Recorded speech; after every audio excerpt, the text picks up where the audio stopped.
Hi, friend. Welcome to Holly's Highlights, a podcast designed to encourage, inspire, and equip you to intentionally live your life full of purpose. I'm your host, Holly Kirby, motivational speaker, leadership cultivator, marketing strategist, and personal cheerleader. Let's check out today's highlight.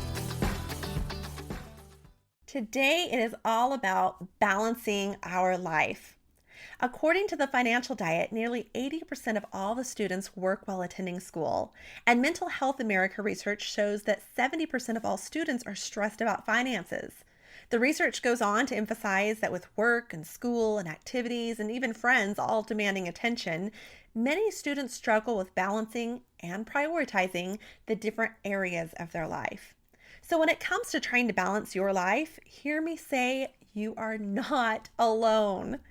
During my main college years of pursuing my associates and then my bachelor's, I worked, and there was a point where I was even working 3 jobs: customer service at a mall, high school drama teacher at a private school, helping out put on a musical, and a teacher at a church daycare.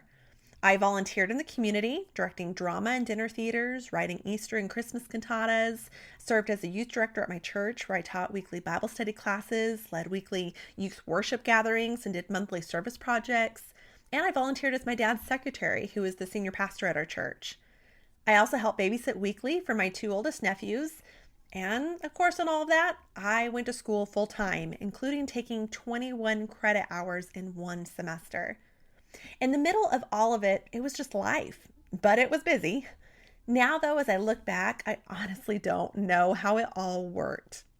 So when it was recently brought to my attention that many of the teens around me are struggling with the same need of balancing life from work to home, I dug in deep to those memories. I researched through some of my old college stuff. Yes, I still have it.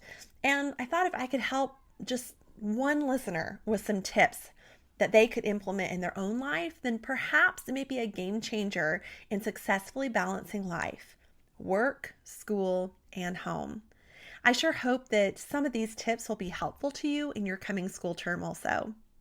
First step, identify what is all on your plate. I like to do a bubble map of sorts, so a life planning map where I write out every role I serve in my life. This could be from work and community roles to keeper of my home, serving as a mom, an aunt, a daughter, a sister. Again, think of every role, every label that you tend to have. And then I personally write out all of those roles in, for me, I like the whole organization of it. So I'll write out the roles in black and then I'll circle them in a different color to help highlight that diverse role, and also just because I love color. Then I'll go on to write out the task involved in each of those roles. In case you're wondering, I use the same color of ink for all of the tasks, no matter what role it's under. And then I write out those tasks involved in each of those roles so that it can help it break down those larger tasks or that larger role or responsibility into smaller tasks. As the saying goes, how do you eat an elephant? 1 bite at a time.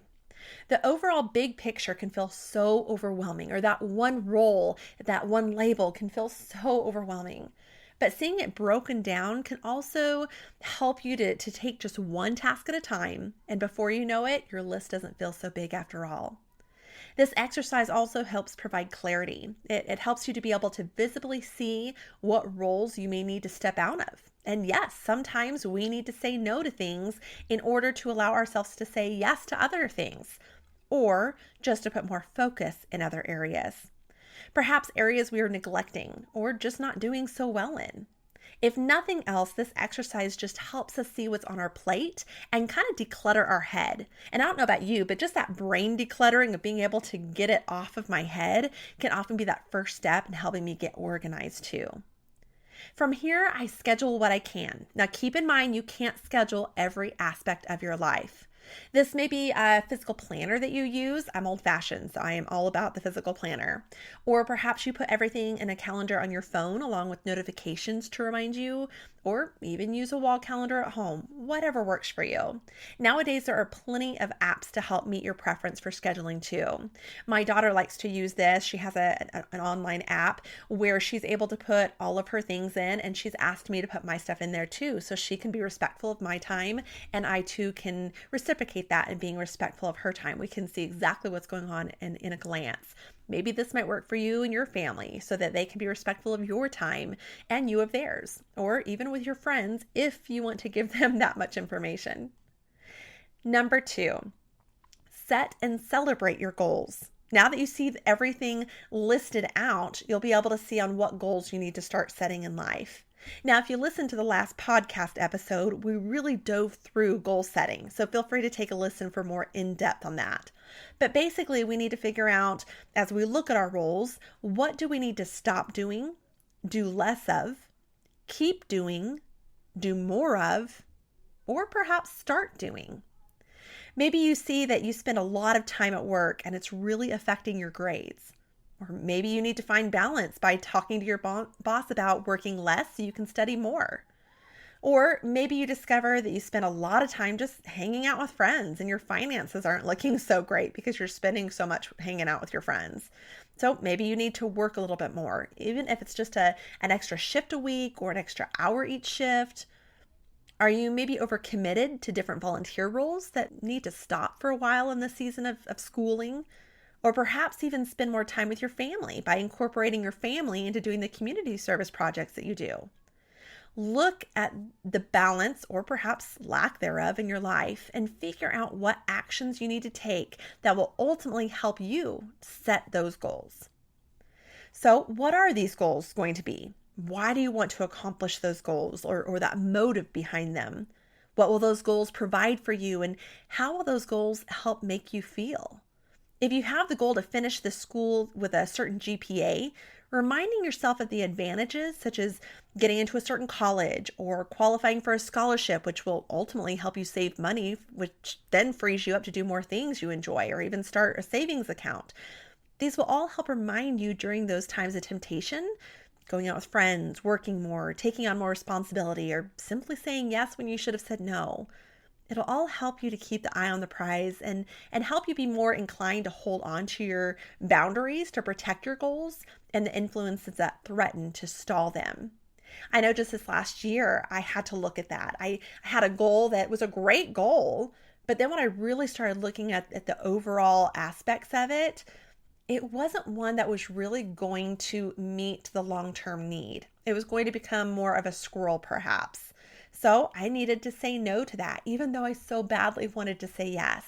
I had to set that boundary so that I could excel and succeed at the other goals at hand. Number 3, support system.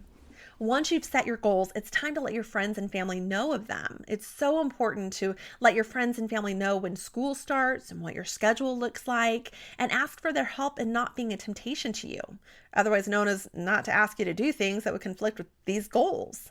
This could be mom and dad planning things in advance so you can schedule it into your work and school schedule, or friends to not try to get you to call in sick for that shift so you guys can hang out. But clearly communicating to those around you what life is looking like right now, what you are trying to achieve, and therefore how you need their help. Then along with that, ask for help. This could be counseling that may have some tools or resources for you at your school. This can also help you avoid taking things you don't need, or as I found during my college years, some tips of testing out of things where I still got the school credit for them, but I didn't have to take the class if I was able to show my competency in the subject to be able to test out.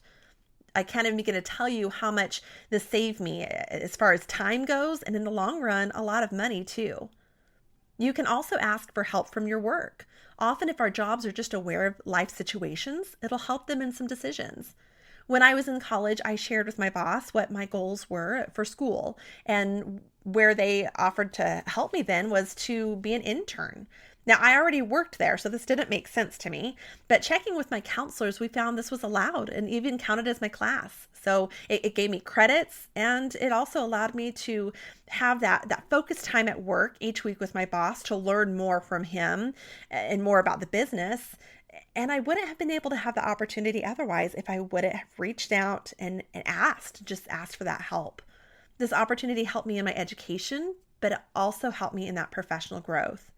So support systems may also include your school teachers and parents, and even some friends may want to cheer you on through it all too. Don't forget, though, to celebrate your successes and include your support system in those celebrations. Justification for having a late night with some friends may be due to that exam you just nailed, or spending some of that money going out to dinner with your family may be a celebratory cause of passing that class. So make sure that you celebrate those wins. Now, how do we get some of those wins? Well, that takes us to number 4. Stay on schedule. Go to bed at the same time and wake up at the same time. This is good routine for our bodies as well as it's healthy for us too.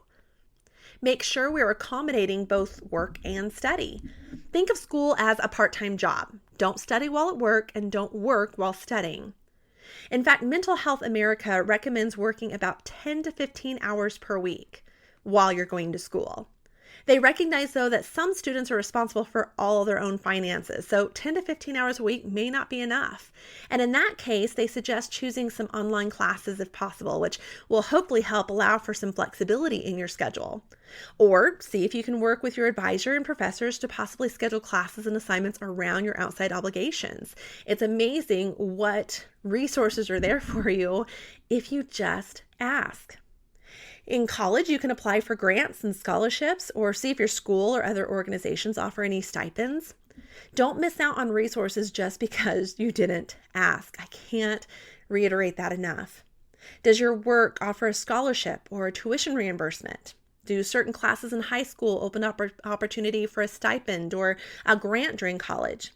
In fact, I have a friend who took STEM throughout his high school years, which opened the doors for him then in college to have a STEM scholarship, which then paid for his schooling and even a stipend through his years in college. Yes, that was free money for school plus free money on top of that, which was supposed to help him with his housing.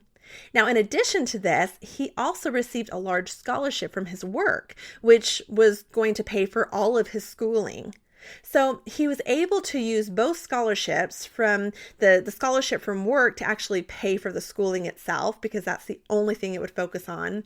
Whereas the funding from the STEM scholarship ended up paying for his housing. So instead of going toward his schooling as far as the cost of all the credits, they were able to apply it to the schooling for the housing. So then that left him that stipend that was supposed to be used for housing to be able to use at his own discretion, to be able to use however he wanted to live on during college. He was set. So ask those questions and see what you might qualify for. Try to make sure you're studying something that you enjoy. During each semester, if you can even stretch them out to where the classes you're really excited about, see if you can stretch them out to where one is each semester so that you have something to look forward to in each semester, but then also in each week in what you're studying. And then from there, again, going out and putting that weekly schedule or that monthly schedule together. This goes back to having something to communicate with your support system too. It also allows you to see the free time that you have and not overwhelm yourself with too much on your plate, which again might help you be able to use that word no. Then number 5, stay healthy. This involves your physical, your mental, your emotional, your spiritual.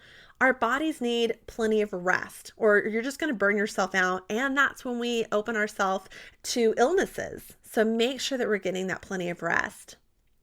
Eat healthy.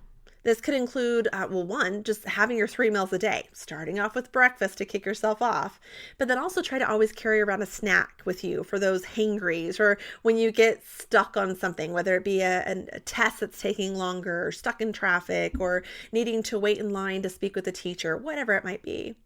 Along with that, have a water bottle at all times to stay hydrated. Exercise.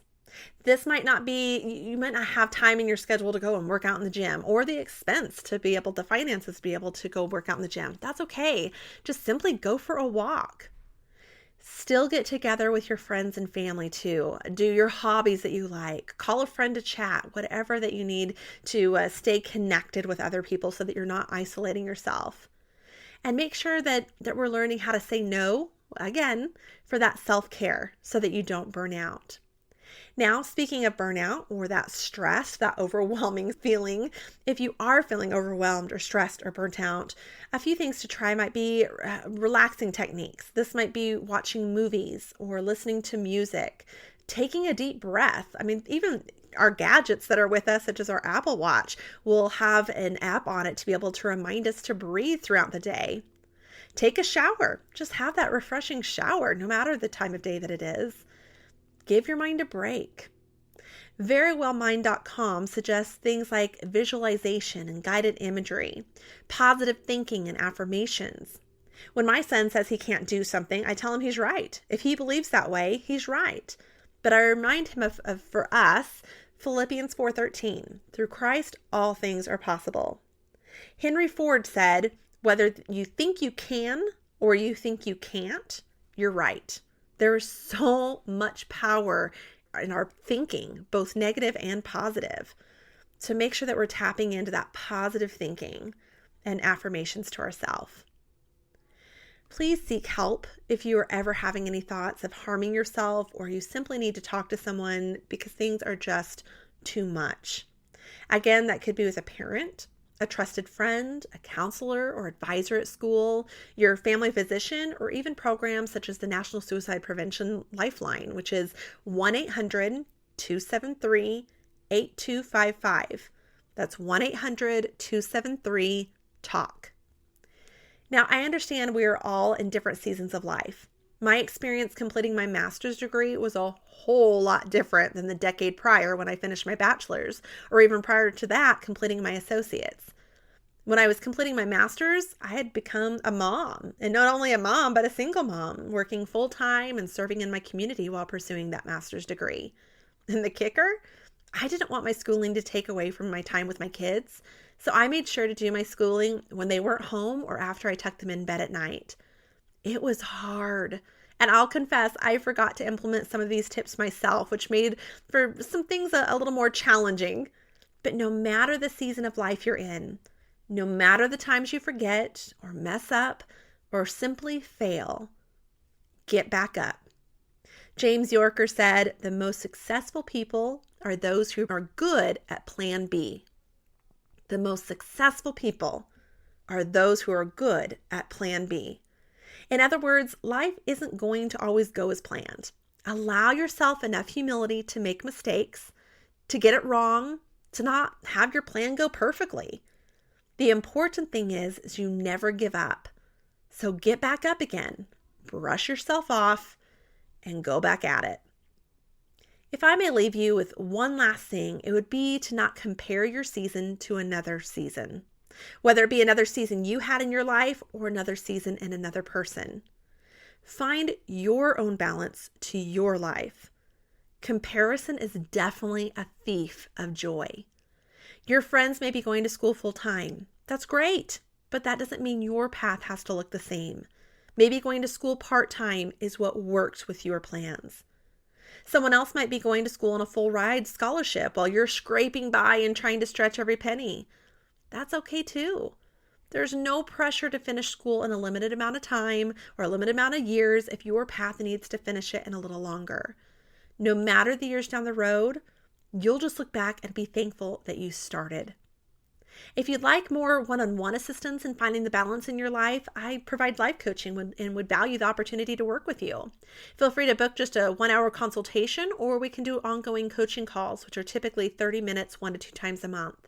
Feel free to check out more information on my website at hollykirby.com. That's HOLLYCURBY.com. Whatever you find yourself trying to balance in life, work, school, home, just be intentional and know there is no secret formula to balancing it all, but rather you determining what matters to you. Then go for it. I wish you the best in finding the balance that is best for you in balancing your life. Thank you for joining me on this journey of life. I hope that today's highlight has been encouraging, inspiring, and equipping so you can go out and live your life full of purpose. I'd be honored if you'd take a moment to leave a review, or better yet, subscribe. We can also stay in touch by joining my email list at hollykirby.com. That's HOLLYCURBY.com. Until next time, make it a great day for a great day.